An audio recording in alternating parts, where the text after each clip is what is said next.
नमस्कार, बहुत स्वागत है आपका। आप देख रहे हैं 10 कदम। मैं हूं शीनम शर्मा। सबसे पहली खबर बरेली पुलिस से जुड़ी हुई एक बड़े धर्मांतरण गिरोह का खुलासा बरेली पुलिस ने किया है। एक मदरसे से ये गिरोह चलाया जा रहा था। धर्मांतरण के लिए इस गैंग को विदेशी फंडिंग की भी आशंका है। पुलिस की टीम आरोपियों के खातों की जांच करने में जुटी है। गैंग से जुड़े लोगों की ट्रैवल हिस्ट्री भी खंगाली जा रही है। फिलहाल बरेली पुलिस ने मदरसा संचालक सहित 4 लोगों को गिरफ्तार किया है, जो अब तक कई हाई प्रोफाइल हिंदू परिवारों का धर्मांतरण करवा चुके हैं। एक रिपोर्ट आपको दिखाते हैं।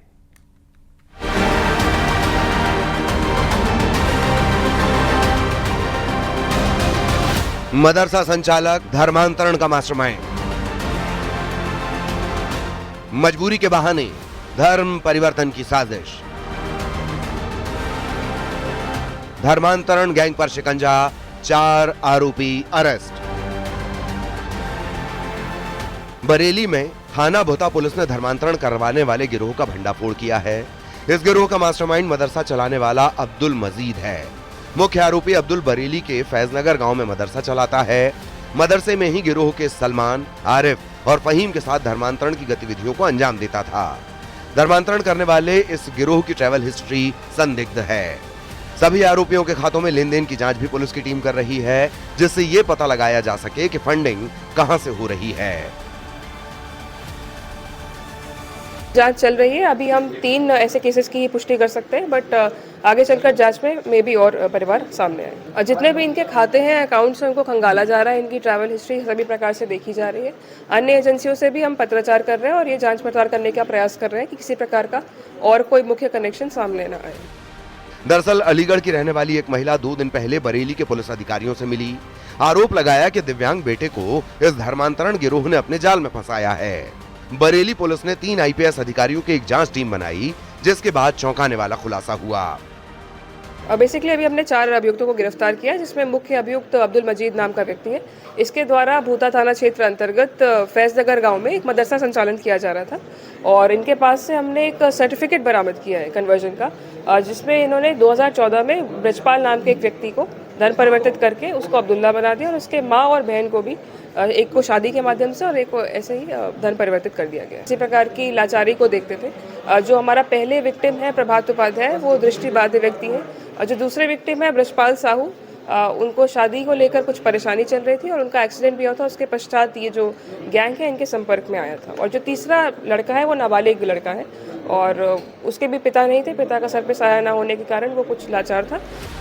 बरेली के थाना सुभाष नगर इलाके के रहने वाले ब्रजपाल साहू ने पूरे परिवार के साथ 10 साल पहले इस्लाम अपना लिया। उसकी दोस्ती कट्टर मुस्लिम लड़कों से थी। बरेली के ही एक इंटर कॉलेज में पढ़ने वाले दृष्टिहीन प्रोफेसर को शादी का झांसा देकर उसका धर्म परिवर्तन करा दिया गया। तीसरा केस एक नाबालिग लड़के का है। धर्मांतरण करने वाला बरेली का गिरोह ऐसे लोगों को तलाश करता था जिनकी कोई मजबूरी या बेबसी होती थी। यहाँ पर इस तरीके से हिंदू लोगों का धर्मांतरण करवाया कि शायद लोगों को इसका आसानी से अनुमान तक नहीं लग सका। इस वक्त मेरी मौजूदगी बरेली के थाना सुभाष नगर इलाके में करेली के उस घर पर है जहां पर ब्रजपाल का कभी मकान हुआ करता था। ब्रजपाल का ब्रेन वॉश इस तरीके से किया गया कि ब्रजपाल ने सनातन यानी कि हिंदू धर्म को छोड़कर इस्लाम को अपना लिया। करेली गांव के, करेली इलाके के वो तमाम साथी हमारे साथ मौजूद हैं, उनसे हम समझ लेते हैं। लेकिन उससे सबसे खास चीज ये है कि ये वो दस्तावेज है जो ब्रजपाल ने अब्दुल बनकर के इस दस्तावेज को लिखा था। ये लड़का जो है हफीज के लड़का इसके साथ पढ़ा थे और इसके साथ पढ़ने से इनने जो उन पर कौतब रचो, अरे तू मुसलमान हो जा और मुसलमान तू बन जाएगो तो जामा मस्जिद को दिल्ली में इमाम बना दो जा। बरेली पुलिस ने मदरसा चलाने वाले अब्दुल मजीद और उसके साथियों को गिरफ्तार कर लिया है। आरोपियों के पास से बड़ी तादाद में इस्लामिक साहित्य के साथ साथ धर्मांतरण सर्टिफिकेट, बैंक पासबुक भी बरामद किए गए हैं। बरेली पुलिस ने इस गैंग की फंडिंग के बारे में जानकारी जुटाई है।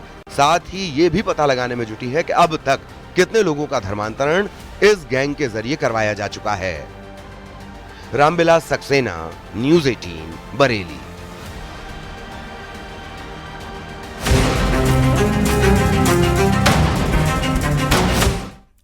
फिरोजाबाद में एक 9 साल की बच्ची के कत्ल का मामला सामने आया। बच्ची रोजाना की तरह खेत में बकरी चराने गई थी। पिता ने ही उसे खेत में छोड़ा था और कुछ देर के बाद लौटे तो बच्ची वहां पर नहीं मिली। काफी देर तक तलाश के बाद पास के ही खेत में उसका शव मिला। गले में रस्सी बंधी हुई थी। सूचना के बाद पुलिस की टीम मौके पर पहुंची और शव को कब्जे में लेकर जांच शुरू कर दी।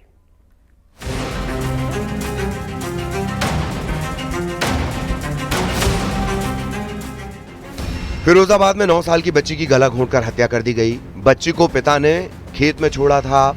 आधे घंटे बाद पहुंचने पर बच्ची नहीं मिली। काफी देर खोजबीन के बाद बच्ची का शव खेत में पड़ा मिला। उसका गला रस्सी से कसा हुआ था। गुस्साए लोगों ने एटा टूंडला मार्ग पर हंगामा भी किया। रिजवाली इलाके के गढ़ी पांडे गांव में बच्ची की हत्या का मामला सामने आने के बाद लोग सहम गए हैं। किसान देवेंद्र अपनी बेटी को खेत पर लेकर गए थे। बकरियों के साथ बच्ची को छोड़ा और लौटकर खेत पहुंचे तो तलाश के बाद दूसरे खेत में बच्ची का शव मिला। देखिए, ये गढ़ी पांडे गांव है, रजौली थाना अंतर्गत आता है।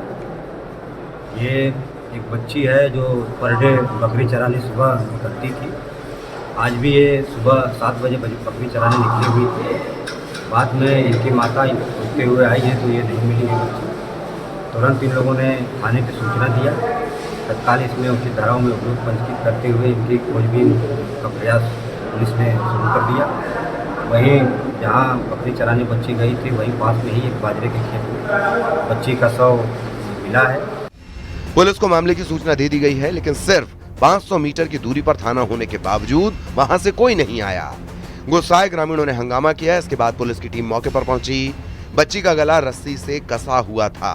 पुलिस ने शव को कब्जे में लेकर जांच शुरू कर दी है। इसमें हम लोग मृत्यु का सही समय और कारण जानने के लिए हम लोग पीएम पंचायतनामा की कार्रवाई करा रहे हैं। पूरी घटना के अनावरण के लिए हम लोग ने 3 टीमों का गठन किया है। जल्द ही इस घटना का सफल अनावरण कर लिया जाएगा। इसमें आगे की जो भी आवश्यक वैधानिक कार्रवाई होगी। 9 साल की बच्ची की हत्या का मामला पुलिस के लिए किसी चुनौती से कम नहीं है। फिलहाल बच्ची के शव को पोस्टमार्टम के लिए भेज दिया गया है और पुलिस की टीम घटना से जुड़ी जानकारी जुटा रही है। मोबाइल कॉल डिटेल और प्रत्यक्षदर्शियों से पूछताछ के आधार पर घटना के खुलासे की कोशिश की जा रही है। देवेंद्र चौहान, न्यूज़ 18, फिरोजाबाद।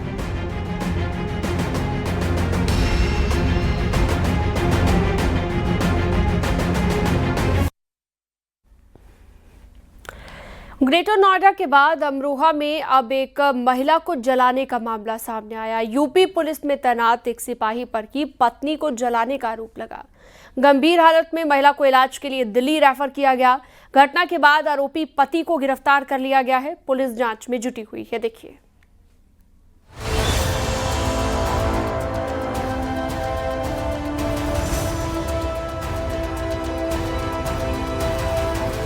अमरोहा में एक जालिम पति का क्रूर चेहरा सामने आया है। पत्नी पारुल को जिंदा जलाने का आरोप सिपाही पर लगा है। पुलिस आरोपी सिपाही देवेंद्र को गिरफ्तार कर लिया है। पत्नी एनए में और घटना के बाद दिल्ली में उसका इलाज चल रहा है, जहां हालत नाजुक बनी हुई है। पारुल के भाई की तहरीर पर पति समेत 6 लोगों पर पुलिस ने मुकदमा दर्ज किया है। 13 साल पहले देवेंद्र की शादी पारुल के साथ हुई थी। सूचना प्राप्त हुई थी कि थाना डिडौली क्षेत्र अंतर्गत एक महिला वाहन को उसके ससुरालजन द्वारा दहेज के लिए जला दिया गया है, जिसमें गंभीर रूप से वो घायल है, जिसका इलाज दिल्ली में चल रहा है। मायके वालों द्वारा दी गई तहरीर के आधार पर मुकदमा पंजीकृत किया गया, जिसमें आरोपी पति को आज हिरासत में ले लिया गया है। विधिक कार्रवाई प्रचलित। डिडौली कोतवाली क्षेत्र के नारंगपुर गांव में हुई वारदात के बाद पुलिस की टीम जांच कर रही है। जानकारी के मुताबिक पारुल के नाम पर एक प्लॉट है, जिसको लेकर अक्सर पति पत्नी में विवाद होता आ रहा है। गंभीर रूप से झुलसी पारुल को पहले स्थानीय अस्पताल ले जाया गया, जहां से हालत नाजुक होने पर दिल्ली रेफर कर दिया गया। फिलहाल वो जिंदगी और मौत की जंग लड़ रही है। देवेंद्र का तबादला हाल ही में रामपुर से बरेली हुआ था और घटना के समय वो छुट्टी लेकर घर आया था। पारुल जीएनएम नर्स है और इस समय ग्रामीण स्वास्थ्य केंद्र इकौदा में तैनात थी। पीड़िता की मां के मुताबिक मंगलवार सुबह पड़ोसियों से उन्हें सूचना मिली कि पारुल को जिंदा जला दिया गया। आनन फानन में उसे अस्पताल पहुंचाया गया। पड़ोस ने बताई कि तुम्हारी लड़की जला दी। क्या देखा आपने वहाँ पे जाकर? हमने जाकर देखा तो हमारी लड़की फड़क रही है नीचे। हम उठा के लेकर भाग पड़े एकदम अपनी लड़की। कितने समय पहले शादी हुई? भैया शादी तो 13वां साल चल जाए मेरी लड़की की। कुछ कोई डिमांड, कोई पैसों को लेकर, कोई दहेज को लेकर, कोई मांग? नहीं बेटे, ऐसा तो नहीं थी, मांगना कुछ नहीं थी। शराब पीता था खूब, अपनी माँ के क्या में चलता, अपने परिवार के क्या में चलता। पुलिस ने इस मामले में केस दर्ज कर आरोपी पति को गिरफ्तार कर लिया है, जबकि अन्य नामजद आरोपियों की तलाश शुरू कर दी है। और आपसी कलह में महिला को जलाने की घटना के बाद हर कोई हैरान है। फिलहाल पीड़िता की हालत नाजुक बनी हुई है। शिवोम शर्मा, न्यूज़ 18, अमरोहा।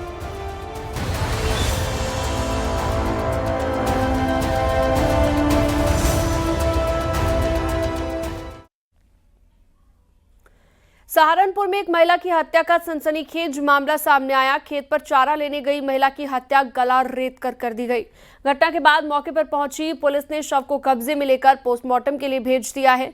घटना की जांच शुरू कर दी गई है।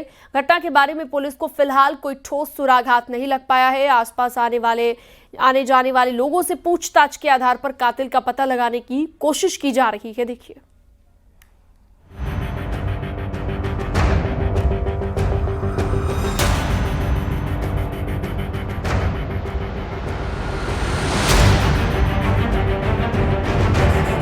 सहारनपुर के देवबंद कोतवाली इलाके के गांव रसूलपुर टॉक में महिला की गला काटकर हत्या कर दी गई। महिला खेत पर पशुओं के लिए चारा लेने गई थी। घटना के बाद गांव में दहशत का माहौल है। महिला विद्या कश्यप की हत्या किसने की और घटना के पीछे वजह क्या है, अब तक इस बात का खुलासा नहीं हो सका है। सूचना मिलते ही मौके पर पुलिस टीम पहुंची और शव को कब्जे में लेकर जांच शुरू कर दी है। ग्राम रसूलपुर में श्रीमती विद्या, वाइफ ऑफ स्वर्गीय जिले सिंह, जिनकी उम्र लगभग 80 वर्ष है, अपनी बहू और पुत्रवधू के साथ जो है घास काटने आई थी। लगभग 11 बजे के बाद जब घास काट के इनकी पुत्रवधू और पुत्रवधू वापस गई, दोबारा आई तो इनकी सास वहाँ मौजूद नहीं थी। जब इन्होंने तलाश किया तो वो खेत में मृत अवस्था में पड़ी मिली थी, जिसमें पंचायतनामा की कार्रवाई की जा रही है। तहरीर के आधार पर अभियोग पंजीकृत कर वैधानिक कार्रवाई की जा रही है।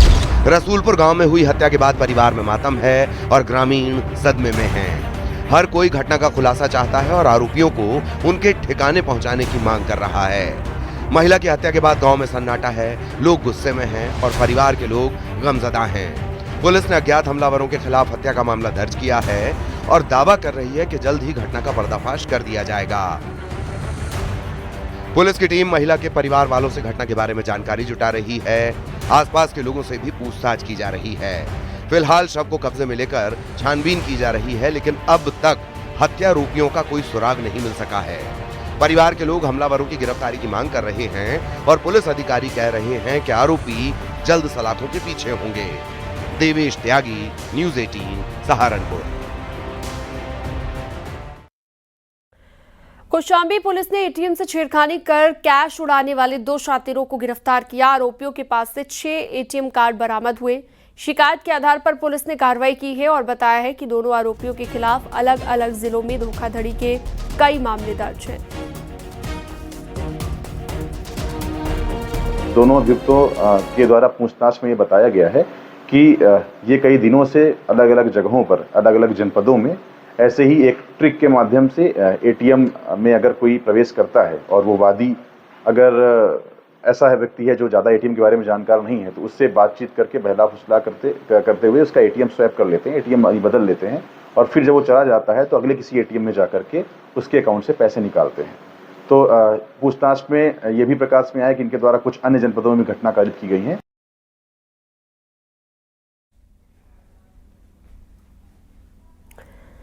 बरेली पुलिस ने बदायूं जिले के आसिफ और शोएब नाम के 2 ऐसे शोहदों को गिरफ्तार कर लिया है जो हाथ में कलावा और माथे पर टीका लगाकर हिंदू लड़कियों को निशाना बनाते थे।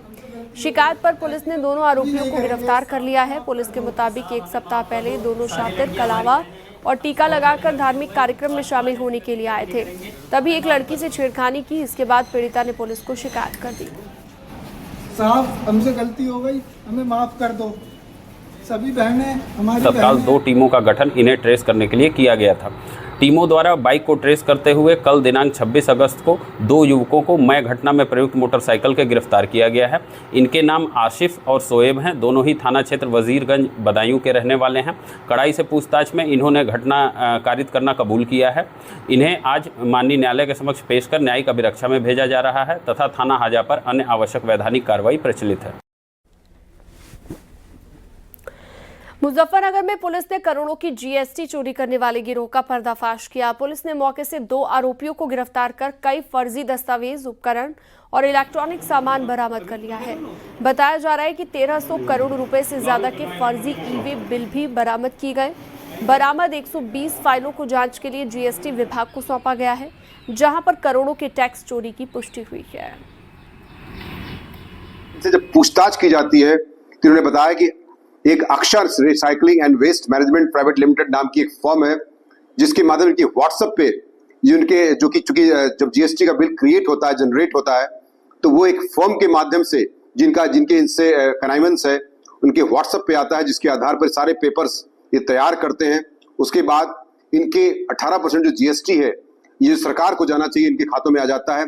इस प्रकार से जब इसकी जांच की गई है कायदे से, तो अब तक प्रथम दृष्टया लगभग 1300 करोड़ के आसपास का इसमें जीएसटी चोरी का मामला प्रथम दृष्टया प्रतीत हो रहा है। मिर्जापुर में पुलिस ने अवैध नशीले सिरप की बड़ी खेप बरामद कर ली है। पुलिस ने करीब 8000 नशीले सिरप की शीशी के साथ एक आरोपी को गिरफ्तार किया। नशे में इस्तेमाल होने वाले 1 रैक्स सिरप डीसीएम ट्रक में भरकर वाराणसी से मध्य प्रदेश के मंडला में सप्लाई के लिए जा रही थी।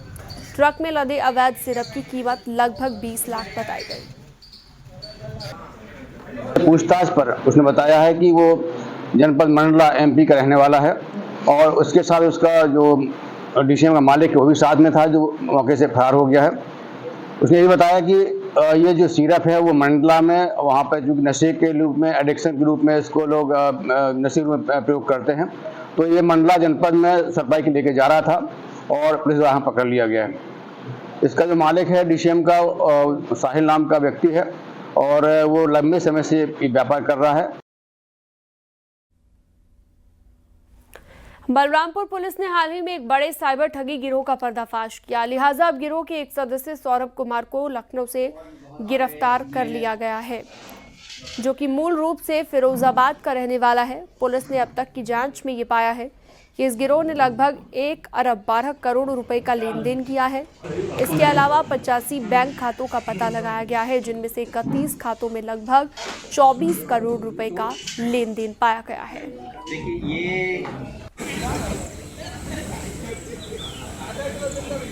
के सारे डेटा डिलीट कर दिए थे, लेकिन फिर भी इसके मोबाइल के गहन परिशीलन से हमें कुछ ऐसे ऑडियो प्राप्त हुए हैं जिसमें इसके द्वारा अकाउंट देने की पुष्टि भी हुई है। पुलिस उन सभी का अकाउंट पता लगाकर उसको विवेचना में समाहित करेगी।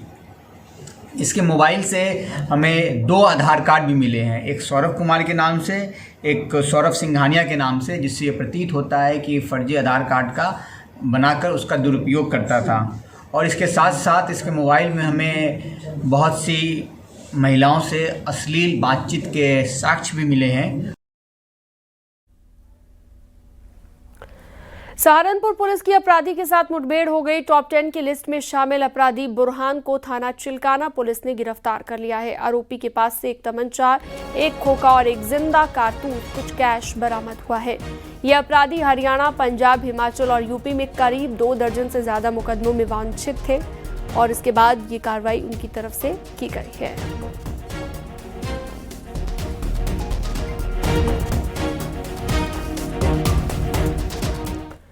अमेठी में कई दिनों से आसमान में दिखाई दे रहे ड्रोन पर पुलिस ने कार्रवाई तेज कर दी है। जिले के अलग अलग 6 थानों में पुलिस ने 10 से ज्यादा लोगों को हिरासत में लिया है। बताया जा रहा है कि ये वही लोग जो अंधेरे में ड्रोन उड़ाने की अफवाह को फैला रहे हैं। लोगों से एक महत्वपूर्ण अपील है कि कुछ लोगों द्वारा कॉलर के द्वारा सूचना दी जाती है कि ड्रोन उड़ रहे हैं, ड्रोन देखा गया है। इस सूचना पर तत्काल 112 की पीआरवी वहाँ पहुँचती है, जांच करती है और इसकी सूचना तत्काल थाने को भी दी जाती है। थाने से भी एक टीम जाकर के मौके की जांच करती है, सब लोग बयान लेती है। लेकिन अभी तक जितने भी इवेंट आए हैं उसमें किसी भी इवेंट में किसी भी ड्रोन उड़ने की घटना की पुष्टि नहीं हुई है। खबरों का सिलसिला जारी रहेगा, वक्त एक छोटे से ब्रेक का।